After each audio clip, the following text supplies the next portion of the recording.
이 어릴 적 교회 학교에서 베드로가 예수님을 부인하는 장면을 들으면서 야, 정말 이 양반 IQ가 한 자리인가? 라는 의문이 들었습니다. 왜냐하면 예수님께서 이렇게 말씀하셨기 때문이죠. 누가복음 22장 33절로부터 34절 말씀입니다. 베드로가 예수께 말하였다. 주님, 나는 감옥에도 죽는 자리에도 주님과 함께 갈 각오가 되어 있습니다. 그러나 예수께서 말씀하셨다. 베드로야, 내가 내게 말한다. 오늘 닭이 울기 전에 내가 3번 나를 모른다고 할 것이다. 예수님은 오늘 닭이 울기 전에 내가 3번이나 나를 모른다고 이미 말씀하셨죠. 바로 내일도 아니라 오늘 말이죠. 그런데 금세 그것을 잊고 베드로는 예수님을 부인합니다. 그런데 제가 이렇게 세상을 살아가면서 이런저런 경험들을 하다가 보니 그럴 수도 있겠다는 생각이 들긴 하더군요. 사람은 생각보다 방금 한 말도 금세 잊어버립니다. 특히 자신과 관련이 없다 생각하는 인들은 더욱더 쉽게 잊어버리죠. 그럼에도 불구하고 잊건 잊어버리지 않건 베드로가 예수님을 저주까지 섞어서 3번 부인했다는 건 너무한 거죠. 아무리 무서운 상황일지라도 최소한의 의리 정도는 있어야 하겠다, 그렇게 생각했었습니다. 그런데 제가 이렇게 담임 목회를 하면서 오랫동안 이 자리에 있다 보니 어느덧 베드로를 완전히 이해할 수 있게 되었습니다. 왜 예수님께서 베드로를 수제자로 삼았는지 그 이유를 알겠더라고요. 베드로는 제자입니다. 리더는 아니죠. 제자란 선생을 따르는 자리입니다. 선생을 따르고 배우고 때로는 섬기기도 해야 하는 자리죠. 이 회사로 말하자면 팀장을 따르는 팀원들이나 시니어를 따르는 주니어가 비슷한 자리겠죠. 일반적인 교회 조직이라면 담임 목사와 부목사의 관계라고 할 수 있겠습니다. 제자는 이끄는 사람이 아니라 따르는 사람입니다. 그리고 지금 베드로는 그 자리에 서 있는 겁니다. 지금 저의 포지션은 우리 교회 안에서는 아마 이끄는 사람이라 말할 수 있을 겁니다. 그리고 이렇게 이끄는 자리에 오래 있다 보니 제자인 베드로가 그렇게 행동하는 것이 전혀 이상한 것이 아니라는 것을 참 많이 알게 됩니다. 그리고 베드로를 제외한 다른 제자들이 다 뿔뿔이 흩어진 것도 전혀 이상하지 않습니다. 왜냐하면 거의 대부분의 사람들이 그렇게 행동하기 때문입니다. 우리는 이런 질문을 한번 던져볼 수 있을 겁니다. 제자들이 모두 예수님께 만족하고 있었을까라는 질문 말이죠. 이 대체적으로 만족도는 높았을 겁니다. 하지만 100% 만족했다고는 말하기 힘듭니다. 이 원래 리더와 팔로워와의 관계라는 것이 그렇습니다. 이 만족도가 불만족도보다 높아서 붙어 있을 뿐이지 모든 것을 만족시켰다고 말하긴 힘듭니다. 심지어 지금 우리들도 하나님에게 모든 것을 만족하지는 못하고 있지 않습니까?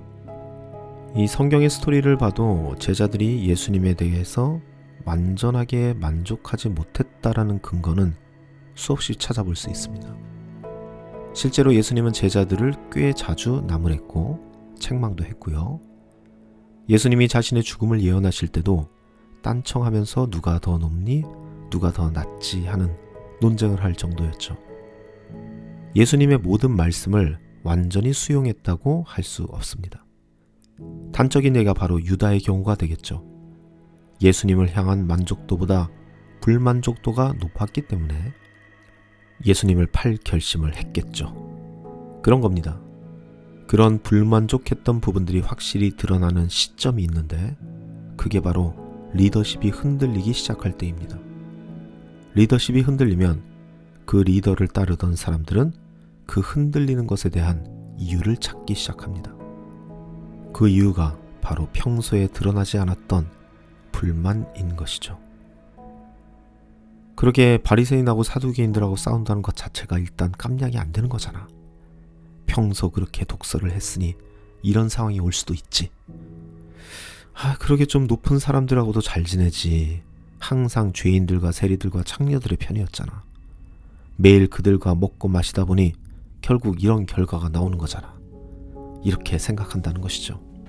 그리고 바로 이 생각이 예수님께서 잡혀가실 때 제자들의 마음속에 들어갔을 만한 생각들인 것입니다. 그래, 그럴 줄 알았어 라는 생각 말이죠. 이유는 언제나 찾으면 찾아낼 수 있습니다. 제가 언젠가 말씀드렸죠. 논리는 만들면 논리인 겁니다. 우리 모두가 논리를 만드는 데는 거의 마스터 수준에 있기 때문에 사실 논리를 만드는 것은 일도 아닙니다. 우리는 우리가 살을 빼지 못하는 이유를 논리적으로 잘 설명할 수 있습니다. 나름의 논리를 가지고 이 세계에 공황이 찾아온다 라고 말할 수 있습니다. 다들 참 말이 되게 말을 잘합니다. 그래서 훈수도 잘 두는 겁니다. 리더십이 흔들리는 이유요. 사실 이거는 찾으려면 수없이 찾아낼 수 있습니다. 각자 수백 수만 가지로 논리적 근거를 만들 수 있습니다. 그런 차원에서 여기에서 등장하는 베드로는 정말 훌륭한 사람이라고 생각합니다. 그 성질 급한 머릿속에서 만들어진 논리는 예수님을 부인할 수 있는 충분한 근거를 제공했을 겁니다. 그러니까 3번이나 부인할 수 있는 겁니다. 그런데 베드로의 정말 훌륭한 부분은 여기에서 그치지 않는다는 겁니다. 누가복음 22장 61절로부터 62절까지 말씀입니다. 주께서 돌아서서 베드로를 똑바로 보셨다. 베드로는 주께서 자기에게 오늘 닭이 울기 전에 내가 나를 3번 모른다고 할 것이다 하신 그 말씀이 생각나서 바깥으로 나가서 몹시 울었다. 그는 울었습니다. 예수님께서 말씀하신 것이 기억이 났기 때문입니다. 자신을 바라보는 예수님과 눈이 마주치자 결국은 그렇게 예수님을 버려버린 자기 자신을 보게 된 것이죠. 사실 제가 리더로 있으면서 이런 행동을 취하는 사람 많이 보지 못했습니다. 많이 보지 못했다는 것은 보긴 봤다는 거겠죠. 하지만 보긴 봤을 뿐이지 결코 그러한 사람은 흔하지 않습니다. 대부분은 베드로와 같이 행동하지 않습니다. 부인한 사실을 인정하지 않던지 모르는 척 넘어가든지 아니면 방관자의 입장에서 중립을 유지합니다.